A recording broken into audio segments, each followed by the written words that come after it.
بسم اللہ الرحمن الرحیم ان الحمد للہ والصلاة والسلام علی من لا نبی بعد۔ آج عقیدہ ختم نبوت کے بارے میں 58 نمبر حدیث کو بیان کیا جا رہا ہے۔ یہ حدیث مبارکہ سورۃ الواقعہ آیت نمبر 75 سے 85 کے درمیان تفسیر الدر المنصور فی التفسیر بالماثور میں مروی ہے۔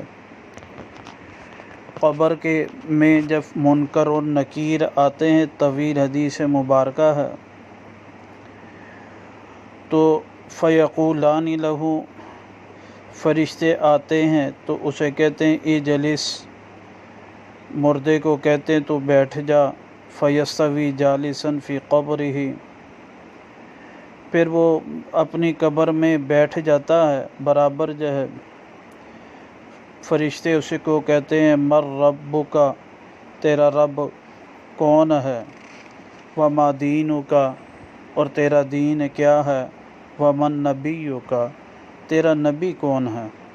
تو اس کے بعد وہ مومن شخص جواب دیتا ہے ربی اللہ وحدہ لا شریک لہ، میرا رب اللہ ہے، اس کے سوا کوئی معبود نہیں، جی وہ اس کا کوئی شریک نہیں، اکیلا ہے۔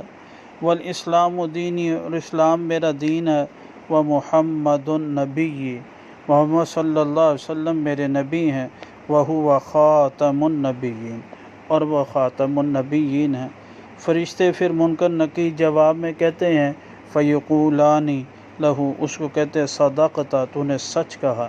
اس حدیث مبارکہ میں ہمارا مستدل یہ ہے، قبر میں بھی مردہ جواب یہ دیتا ہے کہ وہو محمد النبی وہو خاتم النبیین۔ اللہ سبحانہ و تعالی عمل کی توفیق نصیب۔